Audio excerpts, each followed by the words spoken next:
Hi viewers, ఎలా ఉన్నారు? మరో ఇంట్రెస్టింగ్ రెసిపీతో మీ ముందుకి వచ్చేసాను. ఈరోజు చేయబోయే రెసిపీ కొబ్బరి అన్నం. చాలా టేస్టీగా, చాలా కమ్మగా, రుచిగా ఉండే కొబ్బరి అన్నం చాలా యూనిక్ స్టైల్లోని చేయబోతున్నాను.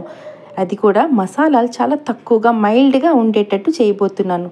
సరే అయితే ముందుగుండా ప్రాసెస్కి వెళ్ళే ముందు ఇప్పటివరకు నా ఛానల్కి సబ్స్క్రైబ్ చేసుకోకపోతే సబ్స్క్రైబ్ చేసుకోండి. సబ్స్క్రైబ్ చేసుకోవడం వల్ల నేను పెట్టే ప్రతి వీడియో అందరికంటే మీ వరకు ముందుగా చేరుతుంది.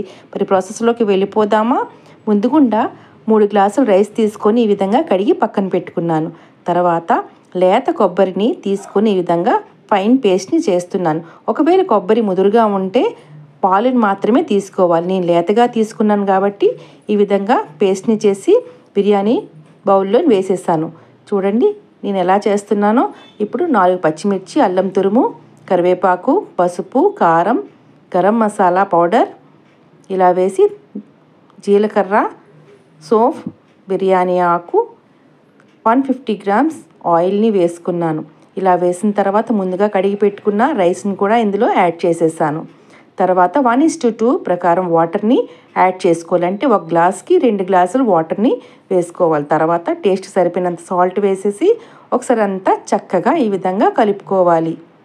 ఇలా అంతా కలుపుకోవడం వల్ల మసాలా అంతా చక్కగా కలుస్తుంది. ఇలా అంతా కలుపుకున్న తర్వాత ఒక 20 నిమిషాలు గ్యాస్ ఫ్లేమ్ని మీడియంలో పెట్టేసి కుక్ చేసుకోవాలి. అలా అని విడిచిపెట్టకూడదు, మధ్య మధ్యలోని కలుపుతూ ఉండాలి, లేకపోతే అడుగంటుతుంది. చూడండి 20 నిమిషాల తర్వాత ఎంత చక్కగా కుక్ అయింది కదా.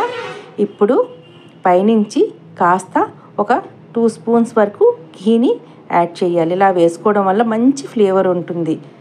ఇలా చేసిన తర్వాత ఇంకొక 2 నిమిషాలు మూత పెట్టి తీస్తే సరి, గుమగుమలాడే కమ్మటి కొబ్బరి అన్నం రెడీ అయిపోయింది.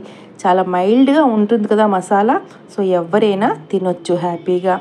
మరి నా రెసిపీస్ మీకు నచ్చినట్లయితే తప్పకుండా మర్చిపోకుండా సబ్స్క్రైబ్ చేయండి, లైక్ చేయండి, షేర్ కూడా చేయండి. మీకు రెసిపీ ఎలా ఉందో కామెంట్లో కూడా చెప్పేయండి. Thank you for watching.